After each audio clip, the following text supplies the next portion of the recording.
Bonjour à tous, amis de l'histoire et du roman historique. Aujourd'hui, tout autre sujet, c'est la France-Afrique. Donc j'ai choisi deux ouvrages. J'ai même mis un petit décor avec un plateau marocain, avec des livres sur Mobutu ou Kadhafi, hein, parce que ce sont des personnages emblématiques de la France-Afrique. Et donc j'ai trouvé deux ouvrages pour illustrer ça. Alors, un ouvrage de référence historique, si l'on veut, hein, c'est Une histoire de la France-Afrique, qui donc l'empire qui ne veut pas mourir. Hein, donc, c'est sous la direction de Thomas Borel, d'Azam Boukar Yabara, de Benoît Colombat. Enfin, c'est un livre collectif, quoi. C'est un gros livre. Hein, qui fait 1260 pages, hein, c'est long à lire, donc j'ai lu tout ça, donc je vous ai choisi des passages. Alors, c'est un livre qui a été édité il n'y a pas très longtemps, hein. Ça a été édité, là c'est au Point, mais il y a dû y avoir c'est au Seuil, hein, l'éditeur de référence, la première édition. Alors la première édition c'est en 2021, donc c'est pas très vieux. Et donc l'édition en poche, hein, c'est 2023. Donc je vous le montre, hein, voilà, Histoire de la France-Afrique. Voilà, ça c'est en édition poche, enfin en édition point, en petit format, quoi. Et donc c'est un gros livre, hein, pour un petit format. Et puis donc j'ai choisi un livre d'illustration aussi pour en quelque sorte un roman historique. Hein, c'est pas vraiment du roman historique parce que il l'a écrit de manière contemporaine, en quelque sorte, ce roman. Amadou Kourouma, hein, qui est un très grand, qui est mort maintenant, qui était un très grand écrivain ivoirien. Hein, donc il a écrit des tas de choses, il a écrit Le Soleil des Indépendances, hein, donc on est en plein dans la France-Afrique. Il a écrit Monnaie, outrage, défi, qui est un roman qui a reçu il a reçu des prix constamment pour ses ouvrages. Hein. Donc, ça, c'est le prix des nouveaux droits de l'homme, le prix de l'Afrique noire. Le 10 heures de vérité, c'est une pièce de théâtre. Yokuba, chasseur africain. Hein, c'était sorti chez Gallimard à l'époque. Le chasseur héros africain. Le griot homme de parole. Allah n'est pas obligé. Hein, prix Renaudot quand même. Hein, et prix Goncourt des lycéens. Quand on refuse, on dit non. Un roman, c'est un roman tout à fait extraordinaire. Et puis ensuite, là j'ai choisi en attendant le vote des bêtes sauvages d'Amadou Kourouma, qui était sorti au Seuil aussi. Hein. Voilà, donc Amadou Kourouma.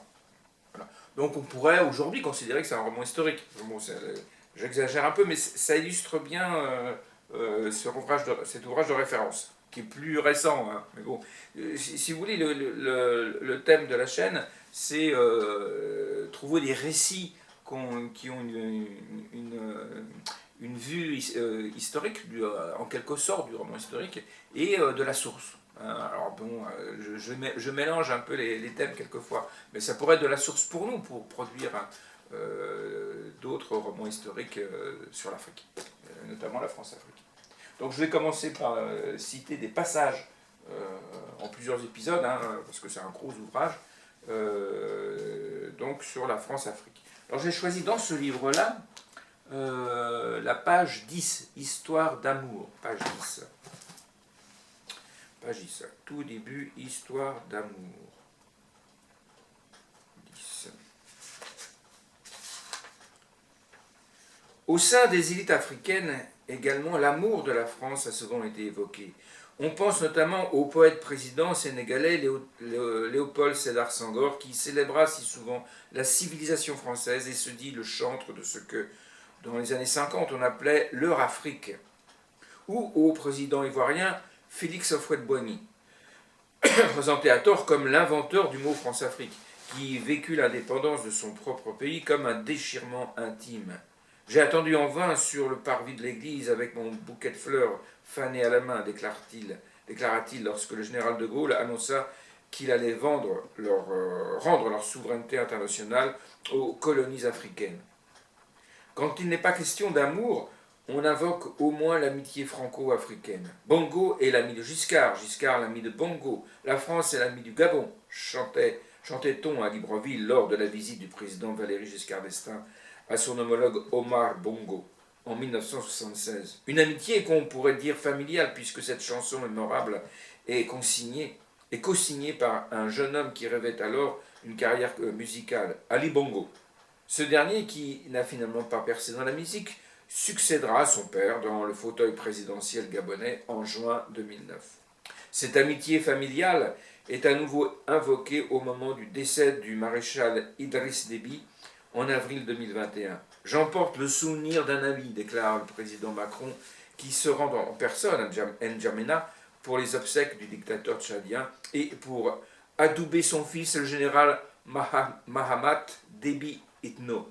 Et ce bien que cette succession dynastique viole ouvertement les dispositions constitutionnelles tchadiennes. La France ne laissera jamais personne remettre en cause et ne laissera jamais personne menacer la stabilité et l'intégrité du Tchad, justifie le président français devant un parterre de militaires tchadiens en treillis. Beaucoup d'amour, beaucoup d'amitié donc, mais aussi quelques intérêts communs que nul n'a mieux résumé qu'Omar Bongo lui-même dans les colonnes de Libération en 1996. L'Afrique sans la France, c'est une voiture sans chauffeur. La France sans l'Afrique, c'est une voiture sans carburant. Métaphore franco-africaine par excellence. Alors ensuite, nous avons Foccart, personnage Foccart, page 15. Si l'on réduit la France-Afrique à Jacques Foccart et à ses fameux réseaux, on peut sans doute l'enterrer. L'homme de l'ombre est mort en 1997 après avoir repris du service auprès de Jacques Chirac. Mais comme le prouve la persistance du syndrome, la politique menée par la France en Afrique ne peut se résumer à un seul homme. Aussi influence fut-il. D'une certaine manière, Foccart est l'homme qui cache la France-Afrique comme l'arbre cache la forêt. S'il est évidemment un acteur clé de l'État franco-africain dont parle Jean-Pierre Dozon, il s'inscrit dans un système qui ne se réduit ni à un individu, ni à ses réseaux officiels ou occultes, ni aux relations interpersonnelles très particulières qu'il a nouées avec les chefs d'État africains. C'est ce système dont nous essayons de retracer l'histoire dans les pages qui suivent, un système qui s'appuie certes sur une très forte personnalisation, d'où la métaphore constante sur l'amitié, voire les amours franco-africaines, mais qui ne s'y réduit pas. Derrière les hommes, il y a des intérêts et des institutions qui ne disparaissent pas à chaque fois que l'on enterre un de ses représentants. Il y a aussi des idéologies et des représentations mentales enracinées dans une très longue histoire impériale. Il ne suffit pas de décréter la fin de la France-Afrique pour que s'évapore cet encombrant héritage. C'est même bien souvent à l'inverse qui se produit. Rien n'est plus efficace que pour faire perdurer le passé que de faire semblant de l'avoir liquidé. La France-Afrique ne se réduisant pas au foccarisme, comment la définir? Il s'agit selon nous d'un système de domination fondé sur une alliance stratégique et asymétrique entre une partie des élites françaises et une partie de leurs homologues africaines. Cette alliance, héritée d'une longue histoire coloniale, mêle des mécanismes officiels connus, visibles, assumés par les États, et des mécanismes occultes, souvent illégaux, parfois criminels, toujours inavouables. Ces mécanismes qui se déploient dans une relative indifférence de l'opinion publique française permettent à ces élites franco-africaines de s'approprier et de se partager des ressources économiques, mais aussi politiques, culturelles et symboliques, au détriment des peuples africains. Alors ensuite, nous avons page 37, la France n'est pas seule. Page 37. Page 37.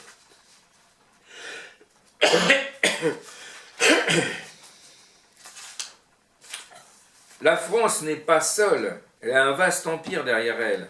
Elle peut faire bloc avec l'Empire britannique qui tient la mer et continue la lutte. Elle peut, comme l'Angleterre, utiliser sans limite l'immense industrie des États-Unis. Les mots célèbres du général de Gaulle, lancés au micro de la BBC le 18 juin 1940, résume la situation périlleuse dans laquelle se trouve la France alors qu'elle capitule face à l'Allemagne nazie. Sa survie dépend presque entièrement de son domaine colonial et de ses alliés occidentaux. Une situation d'autant plus pathétique que le vaste empire que le général appelle à la rescousse depuis son exil londonien paraît plus fragmenté que jamais et est, dit-on, menacé par les appétits anglo-américains. Alors que les Allemands ont mis la métropole à genoux, les Britanniques et les Américains profiteront-ils de la débâcle pour faire main basse sur l'indépendance coloniale de la France? À sa manière, l'appel du 18 juin synthétise les fondamentaux de l'idéologie impériale française qui remonte au premier âge de la colonisation et se perpétue sous de nouvelles formes jusqu'à aujourd'hui. Cette idéologie s'appuie sur deux croyances. La première veut que la puissance, l'existence, l'identité même de la France repose sur ses assises ultramarines. La seconde suppose que les nations rivales de la France seraient déterminées à lui retirer ce réservoir de puissance qu'il faudrait donc jalousement conserver.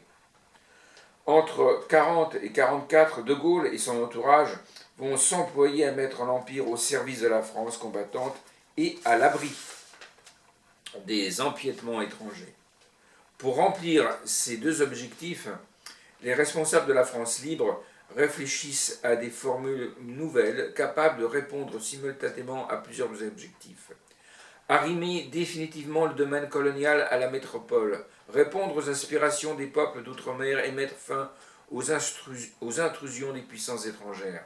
Ces réflexions, qui inspirent les réformes coloniales de la Quatrième République, apparaissent rétrospectivement comme les premières esquisses du modèle france-africain qu'imposera la Cinquième République après le retour au pouvoir du général de Gaulle. Voilà, donc toutes les colonnes, toutes les fondations de la France-Afrique résident en quelque sorte dans la pensée du général de Gaulle sur l'Empire français. Voilà, ensuite, page 104, le CFA, page 104. CFA, page 104.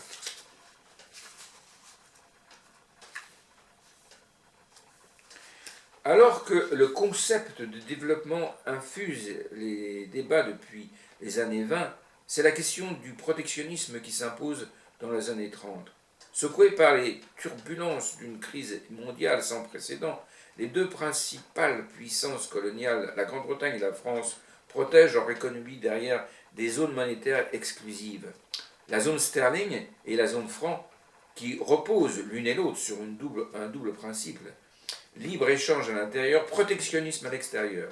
Ce dispositif ne suffit pas, cependant, à souder les économies métropolitaines et ultramarines. Instaurée à la fin de l'année 1939, alors qu'éclate la Seconde Guerre mondiale, la zone franc est immédiatement fragilisée. L'Empire français, partiellement envahi par les puissances de l'Axe, est écartelé entre le régime de Vichy et la France libre. Les relations maritimes sont rompues, les échanges commerciaux chamboulés. Les colonies développent des relations commerciales avec d'autres pays au détriment de la métropole. Et les équilibres monétaires bouleversés à la fin de la guerre, l'inflation galope aux métropoles alors qu'elle reste maîtrisée dans les colonies. Dans les mois qui suivent les accords de Bretton Woods, juillet 1944, ce qui consacre l'hégémonie des États-Unis et la domination du dollar sur l'économie mondiale, le gouvernement français, présidé jusqu'en janvier 1946 par le général de Gaulle, décide de dévaluer le franc, mais en différenciant les aires géographiques. Cette opération aboutit à la création en fin 1945 de deux francs.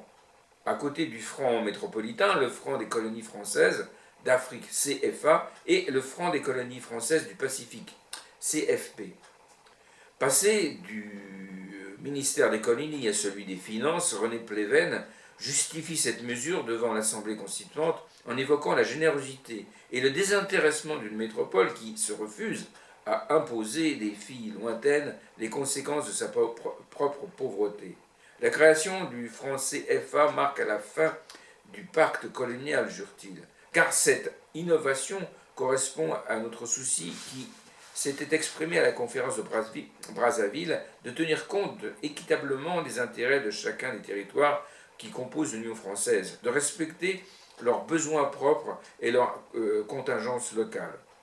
Propos particulièrement cyniques relève l'économiste Nango Sambasila et le journaliste Fanny Pigeot. Et la journaliste Fanny Pigeot qui note que la création du franc CFA vise au contraire à aider la métropole à reprendre le contrôle de ses colonies africaines et à reconstruire son économie.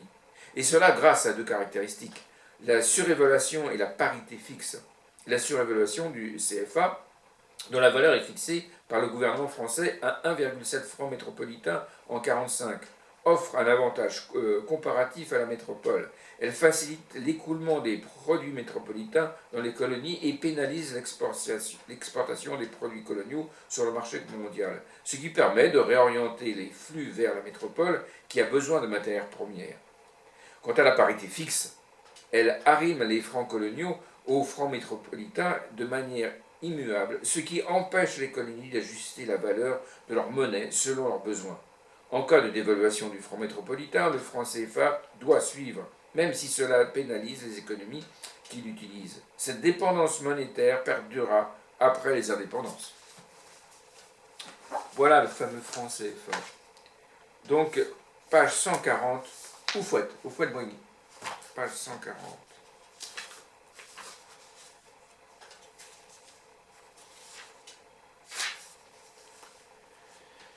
Le pouvoir colonial contrôle les processus de mobilité sociale qui bousculent les hiérarchies traditionnelles. Ainsi, les pontins, comme on nomme les diplômés de l'école William Ponty, sont appelés à seconder ou remplacer les chefs coutumiers qui ont eux-mêmes été de fidèles alliés du système colonial.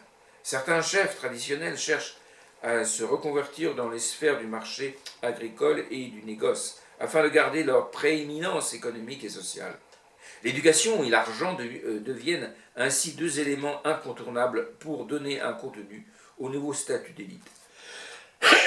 L'Ivoirien Félix Houphouët-Boigny présente à ce titre un profil particulier. Né officiellement en 1905 à Yamoussoukro, d'origine bahoulé, il est le petit-neveu de la reine Yamousso et le neveu d'un chef assassiné pour ses sentiments anti-français. Réquisitionné par un chef de poste pour intégrer l'école primaire supérieure de Bingerville, il poursuit ses études d'instituteur à William Ponty avant de sortir major de l'école de médecine de Dakar en 1925. De retour en Côte d'Ivoire, en tant que médecin auxiliaire, sa dénonciation des conditions sanitaires et de l'exploitation coloniale lui vaut d'être surveillé par les autorités. En 1939, il hérite de la charge de chef de canton à Koué, qu'il associe à son activité de planteur de café, de cacao et de caoutchouc. Grand propriétaire terrien, Houphouët a donc la particularité d'être en même temps chef traditionnel, chef de canton et représentant d'une élite moderne disposant d'un capital économique lui assurant une réelle indépendance. Houphouët profite en outre de la Seconde Guerre mondiale pour conforter ses positions. Il reçoit l'appui d'André Latrille, nommé gouverneur de la Côte d'Ivoire en novembre 1943, grâce à l'entremise d'Henri Laurenti, directeur des affaires politiques du ministère des colonies. Après la conférence de Brazzaville de janvier 1944, le nouveau gouverneur s'engage à apporter des mesures progressivistes dans un territoire dominé par des colons qui sont restés fidèles jusqu'à la dernière heure au régime de Vichy. Pour faire contrepoids aux grands planteurs réunis dans le syndicat agricole de Côte d'Ivoire, présidé par le très conservateur Jean Rose, Latrille cherche à s'allier aux planteurs indigènes. Outre la bataille politique qui oppose les colons pétinistes et une nouvelle administration centrale gaulliste, Houphouët est engagé dans une bataille économique où les intérêts privés des colons français défient ceux de l'administration représentée par Latrille. Face aux Sassi, pétinistes donc, qui empochent leurs cotisations mais refusent d'écouter leurs revendications, Houphouët a plusieurs autres planteurs indigènes, dont Gabriel Dadier, Fulgence Brou, Kwame Adingra et Marcel Lebouet. décide de créer en août 1944 le syndicat agricole africain. L'égalité des primes et des salaires avec le SACI, ainsi que la liberté de pouvoir traiter directement les prix de vente avec les entreprises commerciales sont à l'agenda. La plantation du chef de canton Félix Houphouët constitue une des entreprises pilotes préconisées par la conférence de Brazzaville, se félicite la Trille en avril 1945. Il est particulièrement satisfait de constater que cette situation est l'œuvre d'un Africain entièrement formé par la civilisation française. En peu de temps, la SAR réunit plus de 20 000 adhérents faisant campagne pour l'abolition du travail forcé et de meilleures conditions matérielles. Il règle la question de la main-d'œuvre sous le contrôle des colons en faisant recruter plusieurs milliers de travailleurs venus de Korogo et du pays Mossi, qui était alors intégré à la Côte d'Ivoire. Jouissant désormais d'un énorme soutien populaire et d'une immense fortune, Fouette, qui ajoute à son patrimoine le nom de Boni, le pilier en baoulé, qui devient son totem, construit la base économique et sociale qui accompagne son ascension politique. Personnage intéressant quand même. En octobre 1945, Houphouët se présente à l'Assemblée constituante, indiquant dans sa profession de foi qu'il est assez intelligent pour comprendre, admettre que nous, Africains, nous pouvons nous passer de la France. Il entend préparer le mariage ultime, sans imaginer la moindre infidélité. J'aime la France à laquelle je dois tout. J'aime la Côte d'Ivoire, partie intégrante du grand empire français. C'est à seule fin de servir la plus grande France, la France de 130 millions d'habitants, une et indivisible, que je brigue vos suffrages, précise-t-il, élu haut la moins, Houphouët-Boigny s'installe depuis 1946 au Palais de Bourbon. Début 1946 au Palais de Bourbon. Député français donc. Alors, ensuite, nous avons la communauté impériale française, page 163. 163.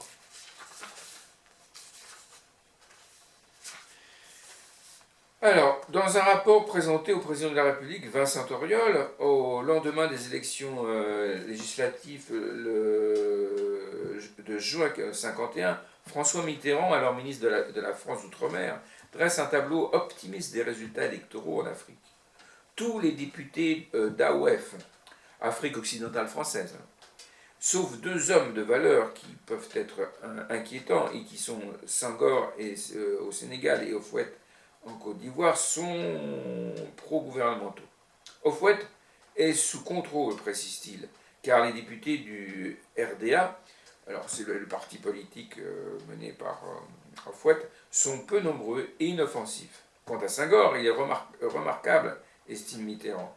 Dans 10 ans, il sera la principale personnalité du Sénégal. Il faut donc lui enlever ses armes. En manœuvrant le groupe des IOM auquel il appartient, de telle sorte qu'il n'ait pas de puissance parlementaire. Manœuvrier, Mitterrand. Reçu à l'Élysée un an plus tard, le nouveau ministre des Finances d'Outre-mer, Pierre Fimelin, peut rassurer le président de la République. Senghor est un homme loyal, juge-t-il. Sa pensée est parfois ondoyante, mais à mon avis, il n'est pas dangereux, au point de vue français. S'il affecte le concept de liberté à celui de l'autonomie, Senghor n'emploie jamais le mot indépendance dans les années 50, sauf pour en dénoncer les promoteurs. Car l'indépendance nationale est pour lui, comme pour beaucoup de ses contemporains, une illusion, un piège, une notion périmée. D'où son attrait pour une réforme fédéraliste de l'Union française qui permettrait d'octroyer quelques libertés aux territoires d'outre-mer tout en renforçant leurs liens avec la métropole. Dans la communauté impériale française, publiée en 1945, Senghor prône déjà un système institutionnel fédéraliste. Les territoires français d'outre-mer seraient regroupés en 6 fédérations, dirigées par des gouverneurs métropolitains qui seraient elles-mêmes représentés à Paris, à parité avec la métropole, dans un parlement impérial chargé des questions communes, défense, affaires extérieures, etc. Ce système, insiste-t-il, loin d'affaiblir l'autorité de la métropole, ne ferait que la renforcer puisqu'elle la fonderait sur le consentement et l'amour d'hommes libérés, d'hommes libres, loin d'affaiblir l'unité de l'Empire. il la soudrait puisque le chef d'orchestre aurait pour mission non d'étouffer, en les couvrant de sa voix, les voix des différents instruments, mais de les diriger dans l'unité et de permettre à la moindre flûte de brousse de jouer son rôle. Une vision très colonialiste du monde africain par des Africains. Alors, page 173, massacre. Page 174, pardon. Massacre.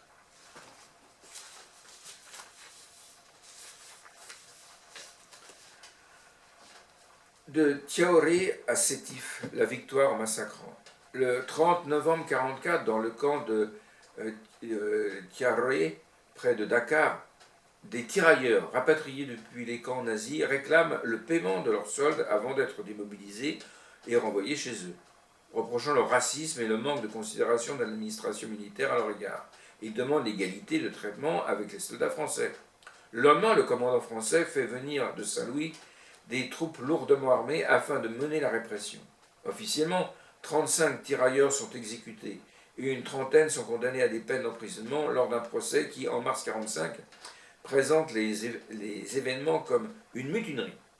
Les archives lacunaires et l'enterrement des victimes dans des fosses communes scellées jusqu'à présent trahissent la volonté de la France de cacher le nombre réel de victimes de ce qui s'apparente à un crime d'État. Le massacre de Thiaroye devient une référence pour une nouvelle génération de militants africains. Le paradoxe entre la victoire contre le nazisme et la répression coloniale s'exprime également lors des célébrations de l'armistice le 8 mai 1945. Dans la matinée à Sétif, en Algérie, les militants du Parti du peuple algérien manifestent pour réclamer la libération de leur dirigeant Massali Hadj, déporté à Brazzaville. Tirant dans la foule pour atteindre un porteur de drapeau algérien, symbole anticolonial, la police déclenche une émeute. Dans l'après-midi, les affrontements éclatent également à Kerata et Galma. Dans la soirée, à Alger, Farhat Abbas, le leader de l'association des Amis du Manifeste et de la Liberté, est arrêté par les autorités à Alger, à plusieurs centaines de kilomètres. En réponse à l'émeute qui s'est propagée dans tout le Constantinois et au cours de laquelle une centaine d'Européens en sont tués, l'armée française et les colons massacrent plusieurs semaines des dizaines de milliers de personnes dans la région. La simultanéité entre la répression et la célébration de l'armistice illustre l'incapacité du colonialisme français à ouvrir un dialogue politique qui laisserait aux colonies une autre voie que celle de l'affrontement sanglant. Puisque les seules réformes tolérées par le gouvernement français sont celles qui lui permettent de consolider l'ordre colonial, les militants anticolonialistes s'orientent vers des stratégies moins conciliantes. 9 ans après le carnage de Sétif, Galma et Kerata, les nationalistes algériens déclencheront une guerre de libération. Voilà. Donc, après le massacre, on va parler donc du pacte Mitterrand-Houphouët, page 184.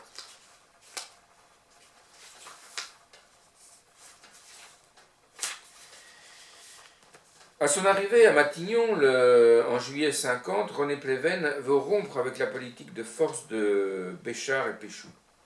Ou plus exactement, il veut en récolter les fruits. Depuis quelques mois, en effet, la rumeur court qu'Houphouët, qui s'affiche encore avec ses alliés communistes, serait prêt à rompre l'apparentement avec le Parti communiste.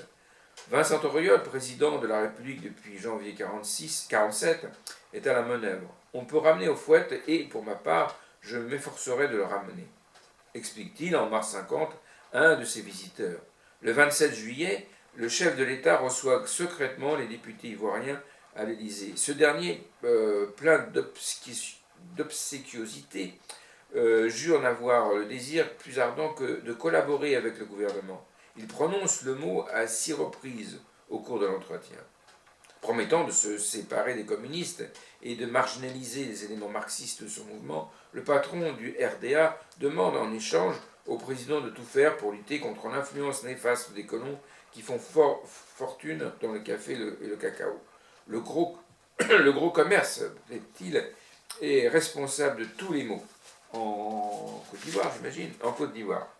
Ce n'est donc pas sous l'angle politique qu'il faut examiner le problème ivoirien, mais sous l'angle essentiellement économique. Vincent Auriol comprend évidemment le message.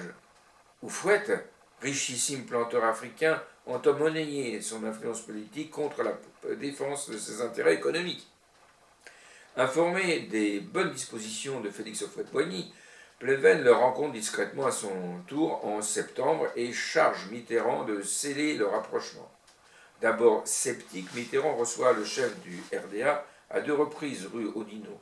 Il constate que son interlocuteur, qu'il regardait jusque-là comme un dangereux contestataire, n'a rien en réalité d'un stalinien borné. Le député ivoirien qui se déplace en limousine américaine avec chauffeur français et qui vient d'acquérir de luxueux château de Citol à Villepinte lui fait au contraire excellente impression. Le 18 octobre 1950, les parlementaires RDA se désapparentent du groupe communiste. Mais Mitterrand exige des gages supplémentaires. Il demande à Houphouët la promesse écrite que le RDA respectera définitivement le cadre de l'Union française et renonce par conséquent à revendiquer l'indépendance. Ayant arraché ce texte à Houphouët, il le glissa dans un tiroir, racontera Pierre Nicolai, alors directeur de cabinet de Mitterrand et témoin de ces négociations décisives au journaliste Jean Lacouture. L'important pour lui était de tenir ainsi son interlocuteur, qui ne le mit jamais d'ailleurs en position d'avoir à déguider cette arme secrète. Voilà. Alors, après ça, Vive de Gaulle, page 247. 247. Vive de Gaulle.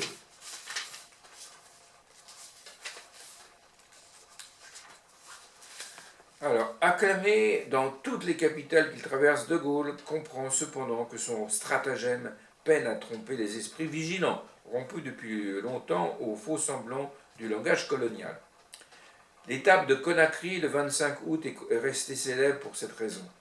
Cherchant à négocier l'amélioration du projet constitutionnel dans le texte définitif, ne sera rendu public que 10 jours plus tard, Sékou Touré lance à son hôte une phrase qui répond terme à terme au chantage du 8 août. Nous préférons la pauvreté dans la liberté à la richesse dans l'esclavage. Et cette date, pourtant, comme l'explique l'historienne Elisabeth Schmidt, le leader guinéen est encore indécis, tiraillé entre la direction du RDA, qui soutient le oui, et sa base militante au Guinée, qui incline pour le non. C'est finalement l'intransigeance de Gaulle qui finit par convaincre Sékou Touré de mobiliser les électeurs guinéens derrière le non. Outré par l'attitude de Sékou Touré, le général rejette les nombreuses tentatives de conciliation initiées à l'approche du référendum, tant du côté français que du côté guinéen, et décide de tirer un trait sur la Guinée. Plutôt que la confrontation, Senghor opte quant à lui pour la dérobade. Le leader sénégalais est absent le jour de la visite de De Gaulle à Dakar, le 26 août 1958. Il a préféré poursuivre ses vacances dans sa belle famille en Normandie.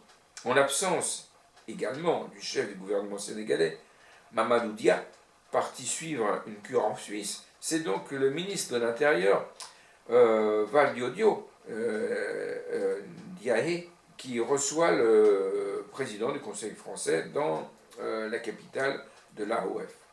Son discours, pourtant comparable à celui de Sékou Touré, la veille, la verve en moins, passe relativement inaperçu, car c'est de la foule rassemblée sur la place centrale de Dakar qu'émergent les protestations les plus virulentes et s'élèvent des dizaines de banderoles: indépendance immédiate, unité africaine, vive l'UPC, vive le FLN. De Gaulle, s'adressant directement aux porteurs de pancartes, réitère ses menaces. Nous demandons qu'on nous dise oui ou non, ou qu'un non nous dise non, donne-t-il. Si on nous dit non, nous en tirerons les conséquences. Il sort découragé de la confrontation. Je crois bien que c'est foutu, confie-t-il à Bernard Cornu-Gentil, ministre de la France d'Outre-mer, et à Pierre Messmer, haut commissaire de la France en AOF depuis le début de l'été. Pour faire mentir son pronostic, les deux hommes se mobilisent pour faire triompher le oui au Sénégal, comme le raconte le journaliste Georges Chaffard dans ses carnets secrets de la décolonisation. Des sommes importantes, prélevées sur les fonds secrets, sont transférées aux autorités traditionnelles et religieuses sénégalaises, très influentes, pour les inciter à battre la campagne et à orienter le scrutin dans le bon sens. S'il n'y a pas été inclus dans la tournée africaine du général de Niger, inquiète particulièrement les dirigeants français. Stratégiquement situé entre l'Algérie et le Nigeria, ce pays apparaît comme un territoire à haut risque. S'il vote non et accède à l'indépendance, il deviendra à coup sûr une base arrière pour les FLN algériens et un allié utile pour son puissant voisin anglophone dont l'indépendance est déjà programmée. Pire encore, en cas de sécession, le Niger pourrait tomber dans l'orbite soviétique et par lui, ces gisements uranifères qui viennent d'être découverts. Dès le mois d'août 1958, le gouvernement français engage donc une lutte sans merci pour y faire triompher le oui au référendum et remplacer le chef du gouvernement, le réfractaire Djobo Bakary, par un homme plus docile, le très oufouettiste Amani Diori, patron de la section locale du RDA. C'est un référendum pour entrer dans la communauté française. L'indépendance, mais quelque peu sous tutelle. Alors, ensuite, nous avons Barbouzerie, page 318. Page 318.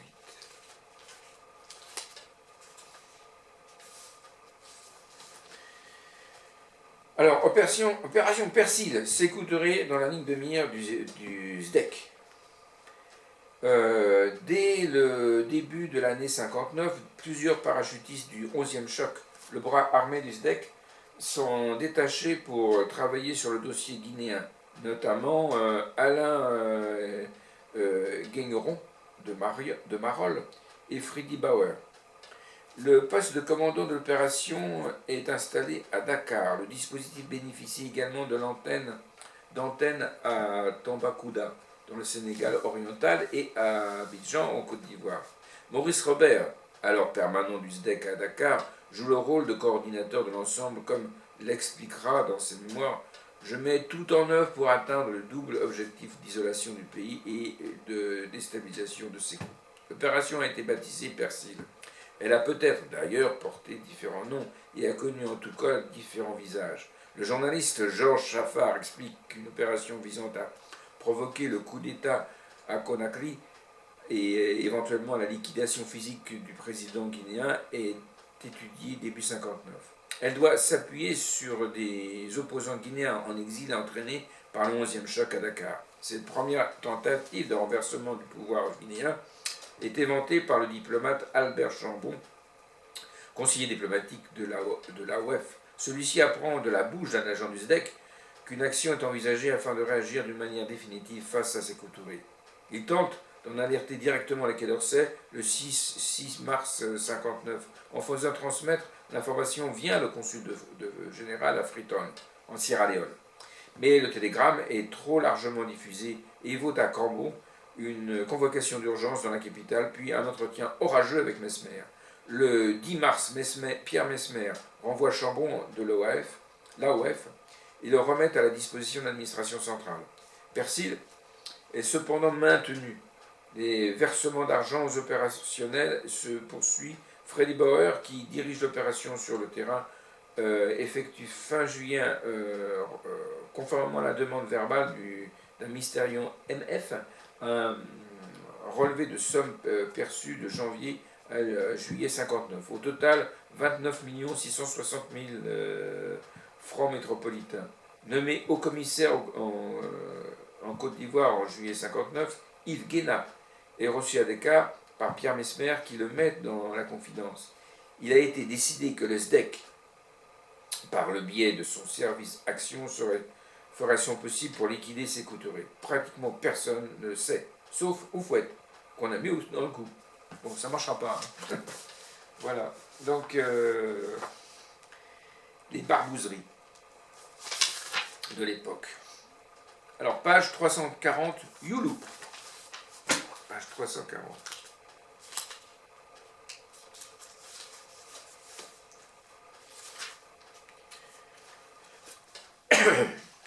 Une question reste en suspens. Au lendemain des indépendances, la France doit-elle intervenir si le président de l'État africain ami est confronté à un putsch ou à une insurrection populaire? Cette délicate interrogation est soulevée très tôt et au plus haut niveau, comme en témoigne une réunion en petit comité organisée autour du général de Gaulle le 23 février 60, dont la chercheuse Gia Migani a retrouvé le compte-rendu dans les archives de Jacques Foccart. Il faut que de toute façon se conserver les mains libres, explique le chef de l'État. Cette instruction trouve sa traduction dans la signature avec un nombre indéterminé d'États africains de clauses secrètes aux accords militaires, en réalité des conventions ou des accords spéciaux complémentaires permettant à la France d'intervenir dans le pays partenaire pour participer au maintien de l'ordre intérieur. Difficile par définition de connaître le contenu d'accords secrets et a fortiori de savoir avec certitude s'ils seront ou non respectés. La doctrine gaulienne se donne la possibilité d'intervenir ou de s'abstenir est mise à l'épreuve coup sur coup au Congo en août 63 et au Gabon en février 64. Au Congo, c'est le président Fulbert Youlou qui est sur la sellette, prêtre défroqué, homme à femme, habillé d'une impeccable soutane taillée spécialement chez Dior et sous laquelle il conserve son revolver. Youlou déplaît au général de Gaulle, qui n'apprécie guère ses excentricités. Mais le Congo est un rouage important de la défense des intérêts tricolores en Afrique centrale. Brazzaville accueille le quartier général de la zone de défense numéro 2. L'armée française maintient 3000 hommes dans le pays, alors que l'armée nationale n'en compte que 2000. Paris assure donc la sécurité de Youlou et ne cherche nullement à le dissuader lorsqu'il annonce en août 62 sa volonté d'instaurer un parti unique. Mais ce projet passe mal. Le président congolais est défié par les syndicats et bientôt par la rue. Le 15 août 63, le palais présidentiel congolais est encerclé par une foule compacte qui réclame la démission de Youlou, lequel appelle Paris à la rescousse.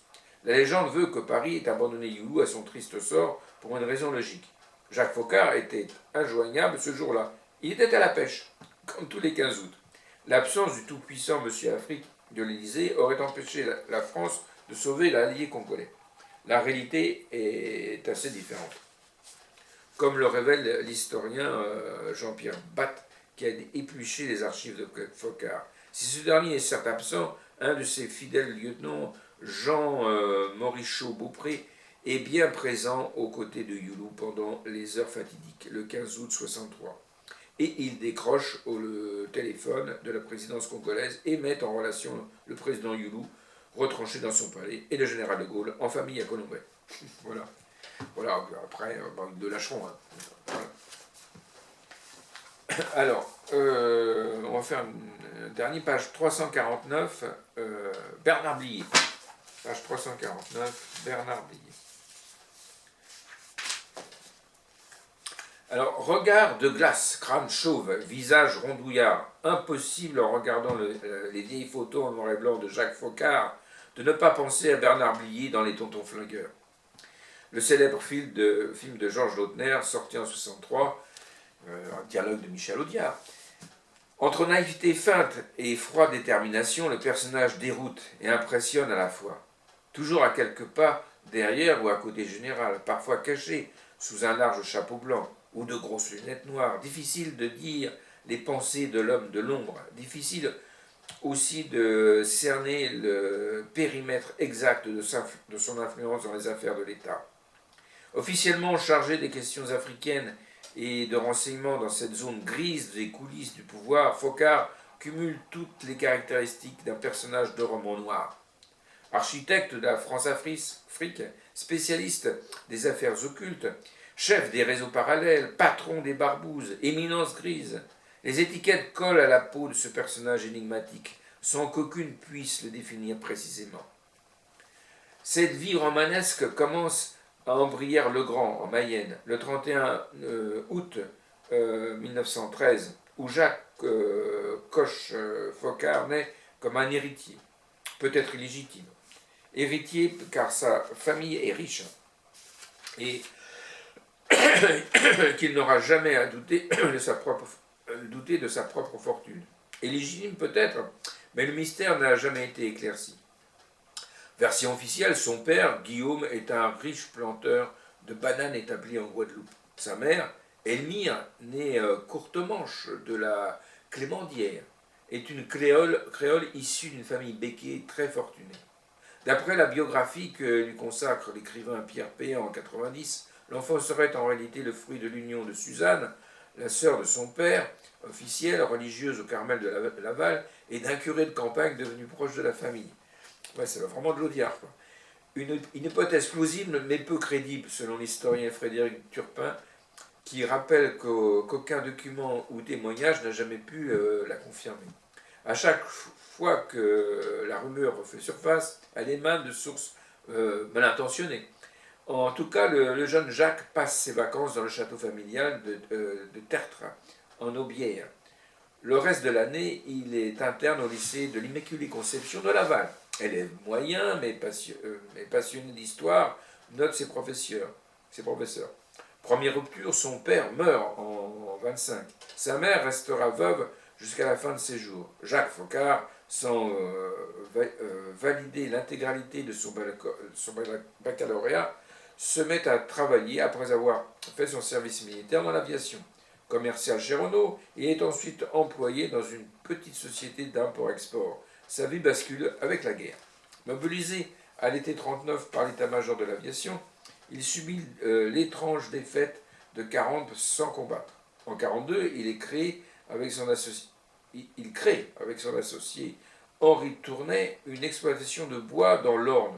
L'entreprise fournit l'organisation TOT allemande, mise en place par l'occupant pour construire l'appareil de défense dans les territoires occupés. Accusés d'escroquerie par les Allemands, les deux entrepreneurs sont incarcérés à Saint-Malo une dizaine de jours en août 1943, puis libérés sous caution moyennant 1 million de francs. Une mesure étonnamment clémente, mais les deux hommes seront définitivement blanchis à la libération. Son passage dans le camp de la résistance est définitif en septembre 1943, lorsqu'il devient l'un des responsables du réseau Action Plan Tortue en Mayenne pour préparer le débarquement des Alliés en Normandie. Il engage un engagement dangereux. Par deux fois, Binot, son pseudonyme dans la clandestinité, risque sa vie. Son réseau est violemment réprimé par la Gestapo en printemps 1944. Il en réchappe et rallie l'Angleterre en août de la même année pour s'engager dans le rang du service de renseignement gaulliste, le Bureau central de renseignement, le BCRA. Cette belle guerre, quoique controversée, lui vaut d'être titulaire de la Croix de guerre, de la médaille de la Résistance et de la Légion d'honneur. De cette période, le lieutenant-colonel Focard conserve un goût prononcé pour la clandestinité et des liens durables avec le service de documentation extérieure de contre-espionnage, le SDEC, créé en décembre 1945. Lors de périodes de réserve, il s'entraîne régulièrement avec les hommes du service 29, le SA Service Action. Au menu, saut en parachute, tir au bazooka et surtout discussions animées aux messes des officiers de Sercotte, la base d'entraînement des parachutistes près d'Orléans, et Aspreto, en Corse, base de nageurs de combat. Outre le patron du SA, le colonel Henri-Phil Lambie, alias Jacques Marlan, Focard se lie en particulier avec quatre hommes. Les quatre mousquetaires, comme les appelle l'historien Jean-Pierre Batte. Robert Malbier, plus connu sous le diminutif de Bob, Marcel Chaumien, surnommé Monsieur Armand, René Bichot, dit Labiche, et enfin René Obadia, dit Pioche. Voilà, donc ça décrit un peu le cadre, quoi. Donc la semaine prochaine, on continuera des lectures sur ce livre, pour enfin déboucher sur un merveilleux livre d'Amadou Gourva, en attendant le vote des bêtes sauvages. Voilà, je vous souhaite une bonne semaine à tous et je vous dis donc à la semaine prochaine.